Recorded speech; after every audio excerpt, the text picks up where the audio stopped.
पहलगाम हमले के बाद भारत सरकार लगातार एक्शन में है और इस बीच एक बड़ी खबर निकलकर सामने आ रही है। बड़ी खबर क्या है? बड़ी खबर है मॉक ड्रिल से जुड़ी हुई और 1971 के बाद ये पहली दफा होने जा रहा है।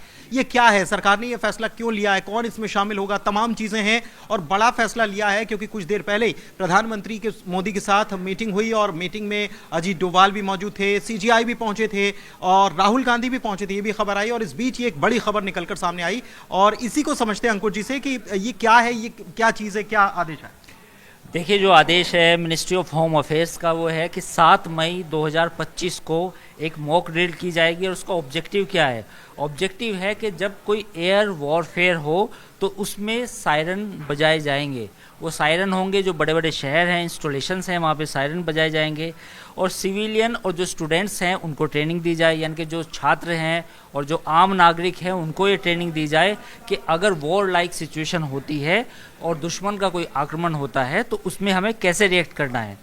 फिर एक तीसरा है इम्प्लीमेंटेशन ऑफ क्रैश ब्लैकआउट, यानी कि जब अंधेरा कर दिया जाए, वो इलाका पूरा बिल्कुल अंधेरे में हो, क्योंकि जब वॉर की सिचुएशन होती है तो देखा होगा कि सारी लाइट बंद कर दी जाती हैं, क्योंकि होता क्या है कि जब आक्रमण हो सकता है तो कहीं भी हो सकता है, तो ताकि उनको इंस्टॉलेशन देखने में, टारगेट को, जो दुश्मन होता है वो टारगेट को देख ना पाए, तो उसके लिए ये किया जाएगा।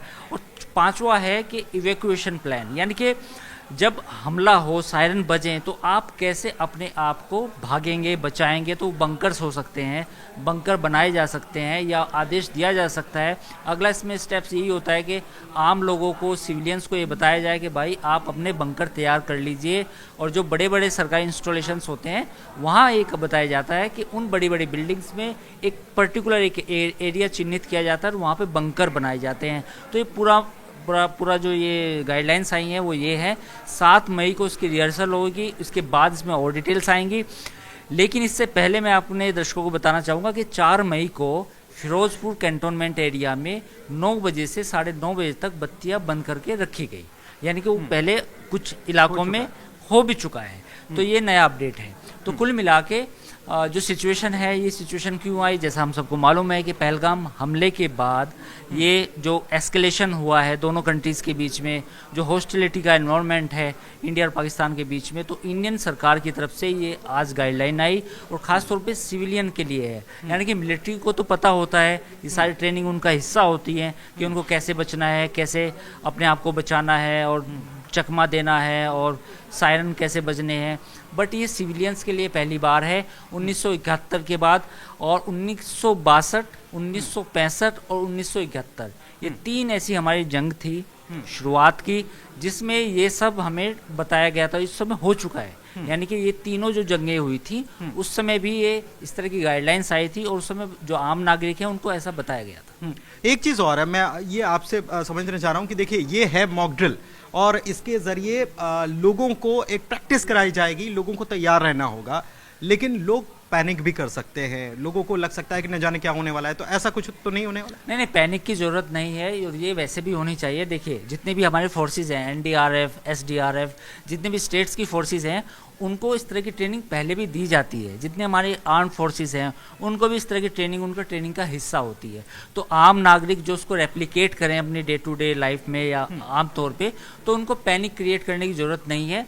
ये एक तरह से इस तरह इसे ये भी मान सकते हैं कि रिहर्सल है, इसमें कोई घबराने की बात नहीं है, तैयारी है बेसिकली। और ये चाहे वॉर हो ना हो तो और भी अच्छा है, मतलब उस तरीके से ना हो कि भाई पूरे देश में इस तरह की समस्या पैदा हो जाए।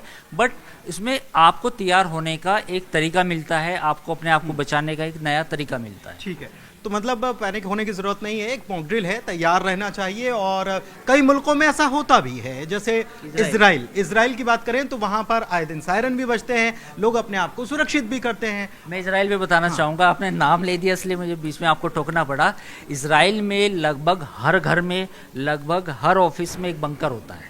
वो एक जगह होती है पर्टिकुलर। आपके घर में भी अगर आप घर बना रहे हैं तो आपको परमिशन लेनी पड़ेगी बंकर की, और वहाँ पर हर लोकेलिटी में एक एरिया होता है, बाकायदा डिफाइंड हो जाता है, उसको बताया जाता है कि ये वो काउंटी है या वो इलाका है, तो उसमें सायरन भी होता है। तो इजराइल तो खैर एक चूंकि सिक्योरिटी स्टेट है, चारों तरफ से हमले होते रहते हैं, तो वहाँ तो इसका आप ऐसा एग्जाम्पल देख सकते हो जो दुनिया में आपको कहीं नहीं मिलेगा। क्योंकि वो तो युद्ध में ही रहता है कंट्री। तो वहाँ पे सायरन बजना और अपने आप को बंकर में जाना, और एक मैं बताना चाहूँ कि जब वहाँ पे सायरन बजता है और आपको बंकर में जाना होता है, 2 या 3 मिनट होते हैं बस आपके पास।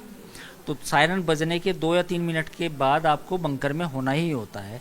तो ये एक वहाँ का प्रोसेस है। हाँ, तो वहाँ के नागरिकों की जो है वो एक प्रकार से आदत भी है, समझ लीजिए कि वहाँ रहना है तो किन परिस्थितियों के बीच रहना है। हालांकि भारत में ये मॉक ड्रिल जो है वो 7 तारीख को होने वाली है और आम नागरिक और छात्र इसका हिस्सा बनने वाले हैं, लेकिन पैनिक जैसी कोई बात नहीं है। एक मॉक ड्रिल है और सरकार अपने तरीके से काम कर रही है, कार्रवाई कर रही है। धन्यवाद।